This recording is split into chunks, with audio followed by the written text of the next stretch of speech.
Corona ਮਹਾਮਾਰੀ ਦੀ ਦੂਜੀ ਲਹਿਰ ਕਹਿਰ ਬਣ ਕੇ ਟੁੱਟੀ ਹੈ। ਸਿਹਤ ਸੇਵਾਵਾਂ ਦੇ ਬੁਨਿਆਦੀ ਢਾਂਚੇ ਦੀ ਖਸਤਾ ਹਾਲਤ ਦੀਆਂ ਤਸਵੀਰਾਂ ਦਿਨ ਬ ਦਿਨ ਸਾਹਮਣੇ ਆ ਰਹੀਆਂ ਹਨ।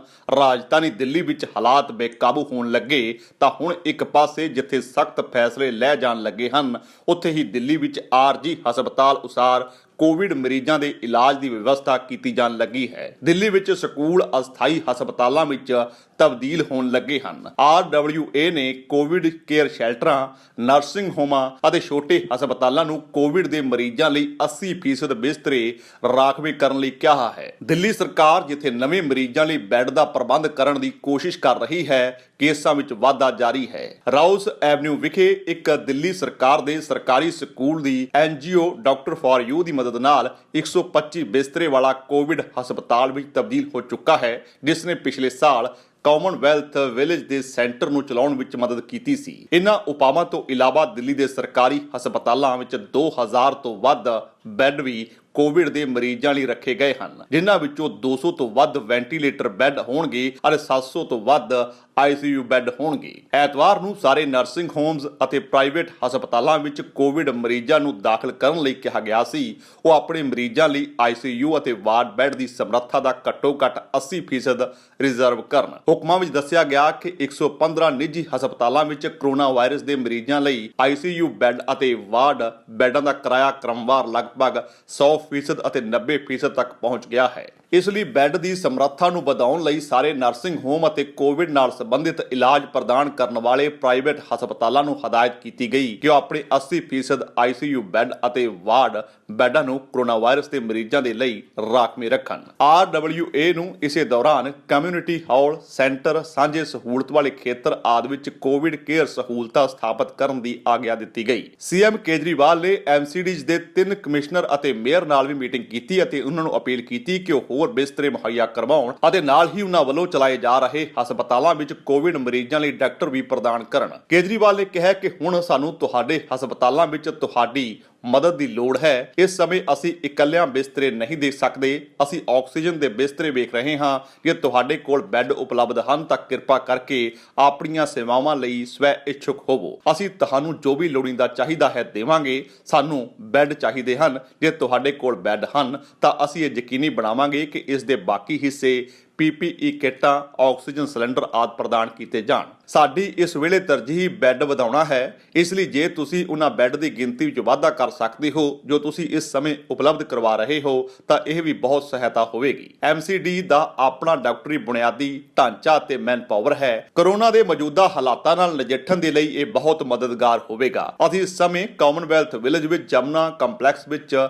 ਬਿਸਤਰੇ ਤਿਆਰ ਕਰ ਰਹੇ ਹਾਂ, ਪਰ ਮਰੀਜ਼ਾਂ ਦੀ ਨਿਗਰਾਨੀ ਲਈ ਡਾਕਟਰਾਂ ਅਤੇ ਨਰਸਾਂ ਦੀ ਲੋੜ ਹੈ ਜਿਨ੍ਹਾਂ ਨੂੰ ਉੱਥੇ ਲਿਜਾਇਆ ਜਾਵੇਗਾ। ਜੇ MCD ਅਗਲੇ 20-25 ਦਿਨਾਂ ਤੱਕ ਆਪਣੇ ਮੈਡੀਕਲ ਸਟਾਫ ਨੂੰ ਉੱਥੇ ਤਾਇਨਾਤ ਕਰੇਗੀ ਅਤੇ ਇਸ ਲਹਿਰ ਤੇ ਕਾਬੂ ਪਾਉਣ ਵਿੱਚ ਸਾਡੀ ਮਦਦ ਕਰੇਗੀ, CM ਕੇਜਰੀਵਾਲ ਨੇ ਅਪੀਲ ਕੀਤੀ ਹੈ। ਦਿੱਲੀ ਵਿੱਚ COVID-19 ਦੇ ਵੱਧ ਰਹੇ ਮਾਮਲਿਆਂ ਦੇ ਮੱਦੇਨਜ਼ਰ ਰਾਸ਼ਟਰੀ ਰਾਜਧਾਨੀ ਦਿੱਲੀ ਵਿੱਚ ਵਪਾਰੀ ਸੰਗਠਨਾਂ ਨੇ ਕੋਰੋਨਾ ਵਾਇਰਸ ਦੇ ਫੈਲਣ ਨੂੰ ਰੋਕਣ ਲਈ ਇੱਕ ਉਪਾਅ ਵਜੋਂ ਬਾਜ਼ਾਰਾਂ ਅਤੇ ਦੁਕਾਨ ਬੰਦ ਰੱਖਣ ਦਾ ਫੈਸਲਾ ਆਪਣੇ ਪੱਧਰ ਤੇ ਹੀ ਲਿਆ ਹੈ। ਇਹ ਫੈਸਲਾ confederation of all India traders ਅਤੇ ਦਿੱਲੀ ਦੇ ਥੋਕ ਅਤੇ ਪਰਚੂਨ ਵਪਾਰਕ ਸੰਗਠਨਾਂ ਦੇ ਨੇਤਾਵਾਂ ਦੀ ਇੱਕ ਵਰਚੁਅਲ ਬੈਠਕ ਤੋਂ ਬਾਅਦ ਐਲਾਨ ਕੀਤਾ ਗਿਆ ਹੈ, ਜਦੋਂ ਕਿ ਕਈ ਵਪਾਰਕ ਆਗੂ ਸੋਮਵਾਰ ਨੂੰ ਅੰਤਮ ਸੱਦਾ ਲੈਣ ਤੋਂ ਪਹਿਲਾਂ ਆਪਣੀਆਂ ਐਸੋਸੀਏਸ਼ਨ ਨਾਲ ਇੱਕ ਮੀਟਿੰਗ ਕਰਨਗੇ। ਚਾਂਦਨੀ ਚੌਕ ਸਰਵ ਵਿਆਪਕ ਮੰਡਲ ਨੇ 19 ਤੋਂ 25 ਅਪ੍ਰੈਲ ਤੱਕ ਚਾਂਦਨੀ ਚੌਕ ਵਿੱਚ ਦੁਕਾਨਾਂ ਬੰਦ ਕਰਨ ਦਾ ਐਲਾਨ ਕੀਤਾ ਹੈ। ਕਾਗਜ਼, ਇਲੈਕਟ੍ਰੀਕਲ ਸਮੇਤ ਕਈ ਹੋਰ ਪ੍ਰਮੁੱਖ ਵਪਾਰਕ ਐਸੋਸੀਏਸ਼ਨਾਂ CAIT ਨੇ ਐਤਵਾਰ ਨੂੰ ਇੱਕ ਬਿਆਨ ਵਿੱਚ ਕਿਹਾ ਕਿ ਡਰੱਗ,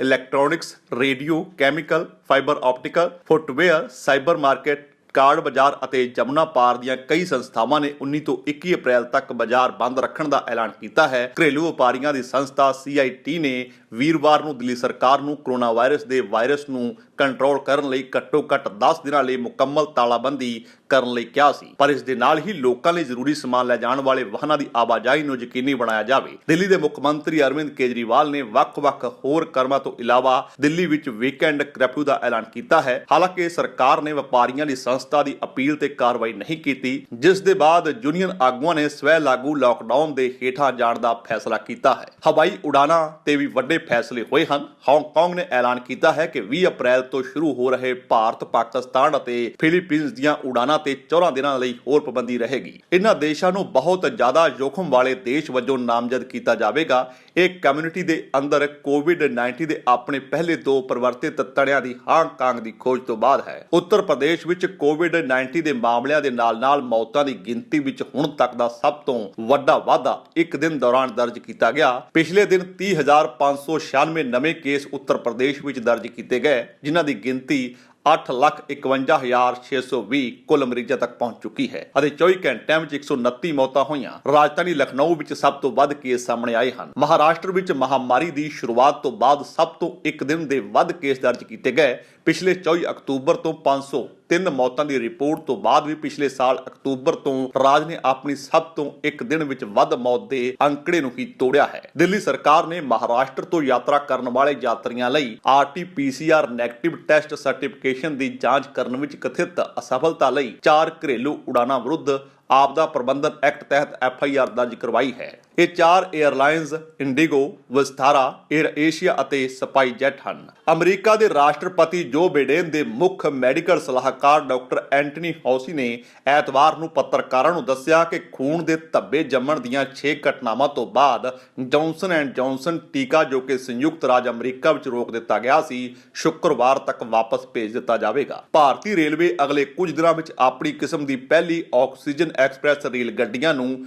ਕ੍ਰਿਓਜੈਨਿਕ ਟੈਂਕਰਾਂ ਵਿੱਚ ਤਰਲ ਮੈਡੀਕਲ ਆਕਸੀਜਨ ਅਤੇ ਥੋਕ ਤੇ ਲੋੜਵੰਦ ਇਲਾਕਿਆਂ ਵਿੱਚ ਆਕਸੀਜਨ ਸਿਲੰਡਰ ਲਿਜਾਣ ਲਈ ਤਿਆਰ ਕਰੇਗੀ। ਇਹ ਮਹਾਰਾਸ਼ਟਰ ਦੇ ਮੁੱਖ ਮੰਤਰੀ ਵੱਲੋਂ ਸਭ ਤੋਂ ਮਾੜੇ ਕੋਵਿਡ-19 ਪ੍ਰਭਾਵਿਤ ਰਾਜ ਨੂੰ ਤੁਰੰਤ ਆਕਸੀਜਨ ਸਪਲਾਈ ਯਕੀਨੀ ਬਣਾਉਣ ਲਈ ਪ੍ਰਧਾਨ ਮੰਤਰੀ ਮੋਦੀ ਨੂੰ ਅਪੀਲ ਕਰਨ ਤੋਂ ਕੁਝ ਦਿਨ ਬਾਅਦ ਹੋਇਆ ਹੈ। ANI ਨੇ ਦੱਸਿਆ ਹੈ ਕਿ ਬੰਗਲਾਦੇਸ਼ ਵਿੱਚ 5 ਅਪ੍ਰੈਲ ਨੂੰ ਸ਼ੁਰੂਆਤੀ ਤੌਰ ਤੇ ਕਰਫਿਊ ਲਗਾਏ ਜਾਣ ਤੋਂ ਬਾਅਦ ਦੂਜੀ ਵਾਰ ਹਫ਼ਤੇ ਵਿੱਚ ਤਾਲਾਬੰਦੀ ਨੂੰ ਵਧਾਏ ਜਾਣ ਦੀ ਸੰਭਾਵਨਾ ਹੈ। ਇਹ ਉਸ ਸਮੇਂ ਆਇਆ ਹੈ ਜਦੋਂ ਐਤਵਾਰ ਨੂੰ ਦੇਸ਼ ਵਿੱਚ ਕੋਵਿਡ-19 ਵਿੱਚ ਮੌਤ ਦਰ 102 ਤੱਕ ਪਹੁੰਚ ਗਈ। ਇਹ ਅੰਕੜੇ ਬੰਗਲਾਦੇਸ਼ ਦੇ ਹਨ। ਕੇਂਦਰੀ ਮੰਤਰੀ ਹਰਸ਼ਵਰਧਨ ਨੇ ਐਤਵਾਰ ਨੂੰ ਕਿਹਾ ਕਿ ਸਤੰਬਰ ਤੱਕ ਦੇਸੀ ਉਤਪਾਦਿਤ ਕੋਵਿਡ-19 ਟੀਕਾ ਕੋਵੈਕਸਿਨ ਦੇ ਉਤਪਾਦਨ ਵਿੱਚ 10 ਗੁਣਾ ਵਾਧਾ ਹੋਵੇਗਾ। ਵਰਧਨ ਨੇ ਟਵਿੱਟਰ ਤੇ ਇਹ ਵੀ ਕਿਹਾ ਕਿ ਐਂਟੀਵਾਇਰਲ ਡਰੱਗ ਰੈਮਡੇਸਿਵਿਰ ਦਾ ਉਤਪਾਦਨ, ਜਿਸ ਦੀ ਘਾਟ ਸੂਬਿਆਂ ਵਿੱਚ ਫੈਲ ਰਹੀ ਹੈ, ਮਈ ਤੱਕ ਹਰ ਮਹੀਨੇ ਦੁੱਗਣੀ ਹੋ ਕੇ 74.1 ਲੱਖ ਹੋ ਜਾਵੇਗੀ। ਦਿੱਲੀ ਦੇ ਮੁੱਖ ਮੰਤਰੀ ਅਰਵਿੰਦ ਕੇਜਰੀਵਾਲ ਨੇ ਐਤਵਾਰ ਨੂੰ ਟਵੀਟ ਕੀਤਾ ਕਿ ਕੋਵਿਡ-19 ਦੂਜੀ ਲਹਿਰ ਦੀ ਲੜਾਈ ਲੜ ਰਹੀ ਰਾਸ਼ਟਰੀ ਰਾਜਧਾਨੀ ਨੂੰ ਆਕਸੀਜਨ ਦੀ ਘਾਟ ਦੀ ਮਾਰ ਚੱਲਣੀ ਪੈ ਰਹੀ ਹੈ ਅਤੇ ਆਕਸੀਜਨ ਉੱਥੇ ਐਮਰਜੈਂਸੀ ਬਣ ਗਈ ਹੈ। ਸੋ ਕੋਵਿਡ ਮਹਾਮਾਰੀ ਦੀ ਦੂਜੀ ਲਹਿਰ ਖਤਰਨਾਕ ਹੈ, ਜਾਨਲੇਵਾ ਹੈ। ਹਜ਼ਾਰਾਂ ਦੀ ਗਿਣਤੀ ਵਿੱਚ ਮਰੀਜ਼ਾਂ ਦੀ ਗਿਣਤੀ 'ਚ ਵਾਧਾ ਹੋ ਰਿਹਾ ਹੈ। ਅਗਲੇ ਕੁਝ ਦਿਨ ਜੇ ਇਸੇ ਰਫ਼ਤਾਰ ਨਾਲ ਕੇਸ ਵਧੇ ਤਾਂ ਸੂਰਤ-ਏ-ਹਾਲ ਨੂੰ ਸਮਝਿਆ ਜਾ ਸਕਦਾ ਹੈ। ਬਿਊਰੋ ਰਿਪੋਰਟ, ਸਿੱਖ ਨਿਊਜ਼ ਐਕਸਪ੍ਰੈਸ। ਜੇਕਰ ਤੁਹਾਨੂੰ ਸਾਡਾ ਇਹ ਉਪਰਾਲਾ ਚੰਗਾ ਲੱਗਾ ਹੈ ਤਾਂ ਇਸ ਨੂੰ ਲਾਈਕ ਕਰੋ, ਸ਼ੇਅਰ ਕਰੋ ਅਤੇ ਸਾਡੇ YouTube ਚੈਨਲ ਨੂੰ ਸਬਸਕ੍ਰਾਈਬ ਕਰੋ।